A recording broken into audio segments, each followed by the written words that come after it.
गुजराती हिंदी मध्य विद्यालय कतरास में शिक्षिका भावना चौहान का धरना दूसरे दिन मंगलवार को भी जारी रहा। भावना चौहान ने बताया कि स्कूल प्रबंधन समिति की ओर से अब तक कोई वार्ता के लिए नहीं पहुंचा है।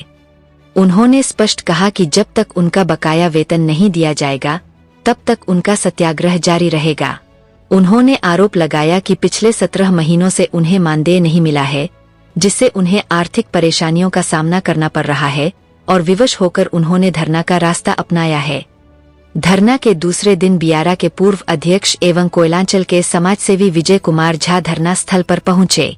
उन्होंने भावना चौहान के हौसले की सराहना करते हुए कहा कि इस विद्यालय का गौरवशाली इतिहास रहा है। वर्ष 1928 में स्थापित इस स्कूल के 98 वर्ष पूरे हो चुके हैं और 2 वर्ष बाद इसका शताब्दी वर्ष मनाया जाएगा। उन्होंने कहा कि ऐसे प्रतिष्ठित विद्यालय में यदि एक शिक्षिका को अपने वेतन के लिए सत्याग्रह करना पड़े तो यह पूरे क्षेत्र के लिए शर्मनाक स्थिति है। विजय झा ने विद्यालय प्रबंधन और समाज के लोगों से आपसी संवाद के जरिए जल्द समाधान निकालने की अपील की।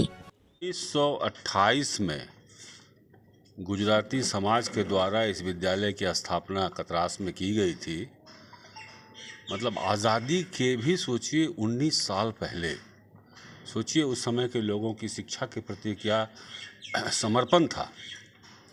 और आज इतने वर्षों के बाद जब 1 वर्ष के बाद हम इसकी 100वीं शतवार्षिकी मनाएंगे, 100 वर्ष पूरे होंगे, तब उसमें यह दिन देखना पड़ रहा है यदि तो पूरे कतरास के लिए, गुजराती समाज के लिए, सब के लिए एक तरह से काला दिन है कि शिक्षकों को अपने वेतन के लिए सत्याग्रह पर बैठना पड़े। इससे बड़ा दुर्भाग्य और क्या हो सकता है। एक तरफ उस समय के हमारे पूर्वज और आज के लोग, ये दोनों अंतर को समझना होगा। जो भी पद पर हैं उन लोगों को इस बात को ध्यान रखना चाहिए कि स्कूल की गरिमा के साथ साथ कतरास का भी सम्मान जुड़ा हुआ है इस विद्यालय के साथ। हज़ारों बच्चे यहाँ से पिछले 98 साल में इस विद्यालय से पढ़ के निकले हैं। और गुजराती समाज का जो कतरास को योगदान है अलग अलग क्षेत्रों में, सामाजिक क्षेत्र में, शिक्षा के क्षेत्र में, उसका सबसे बड़ा ये उदाहरण है ये। इसलिए मैं जो भी लोग हैं उनके अपील करना चाहता हूँ कि ये परिस्थिति जो आई, क्यों आई, किसके कारण आई, इस पर गौर करें, अविलंब इस समस्या का समाधान करें। क्योंकि एक शिक्षक यदि अनशन पर बैठना पड़े अपने वेतन मान के लिए, यह पूरे समाज के लिए शर्म की बात है। उसके साथ 4 और लेडीज हैं। हम सब शर्मिंदा हैं इस बात को लेके कि एक शिक्षिका को अनशन पर बैठना पड़ रहा है, सत्याग्रह पर बैठना पड़ रहा है। और अगर पद पर बैठे लोगों को चिंता नहीं है कि कोई हमारा क्या कर लेगा, तो इससे पता चलता है कि सोच कितना आज विकृत हो गया है। मानव हित सर्वोपरि होना चाहिए सबसे पहले। अगर कुछ गलतियां हैं, कुछ उनके हिसाब से लगता है कि सही नहीं है, गलत हो रहा है, फलाना दोषी है, फलाना दोषी है, फलाना दोषी है, तो आप अध्यक्ष हैं तो आप उन सारी चीज़ों को ठीक करने की जिम्मेवारी अब आपकी है। लेकिन नियम कानून को ताक पर रख के नहीं, नियम कानून सबके लिए है, उन सब को ध्यान में रखते हुए अविलंब इस समस्या का समाधान करें। वरना ऐसा ना हो कि पूरा कतरास एक दिन इनके समर्थन में बैठ जाए।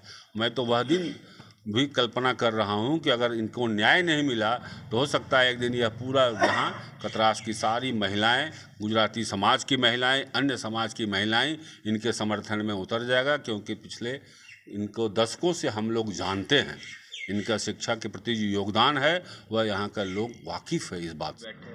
मैं कल 20 तारीख से, मेरा नाम भावना चौहान है, मैं कतरास गुजराती हिंदी मध्य विद्यालय में शिक्षिका के पद पर कार्यरत हूँ। और मैं कल 20 तारीख 20/4/24 से सत्याग्रह आंदोलन पर बैठी हूँ। क्या कुछ मामला है? क्या मामला है कि मेरा 17 महीना से बकाया पैसा है जो भुगतान नहीं किया जा रहा है। केवल आपका है कि और भी अन्य?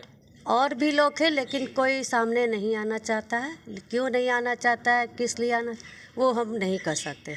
लेकिन कितना था प्रतिमा 2540 रुपया। कल जैसे कि धरना आपका चला, तो कल कोई वार्ता के लिए प्रयास किया गया और कमेटी के द्वारा? कमेटी के द्वारा श्री अध्यक्ष साहब बैठे हुए थे और माननीय विधायक जी पार्षद जी बैठे हुए थे। और लेकिन उसने कुछ सवाल जवाब करते उससे पहले वो चले गए। नहीं, अध्यक्ष के द्वारा जो कमेटी के अध्यक्ष उनको उनके द्वारा कोई पहल किया? नहीं, आश्वासन? नहीं, उसके द्वारा किसी के द्वारा पहल नहीं हुआ है अभी तक। तो अभी ये आपका धरना चलेगा? हाँ।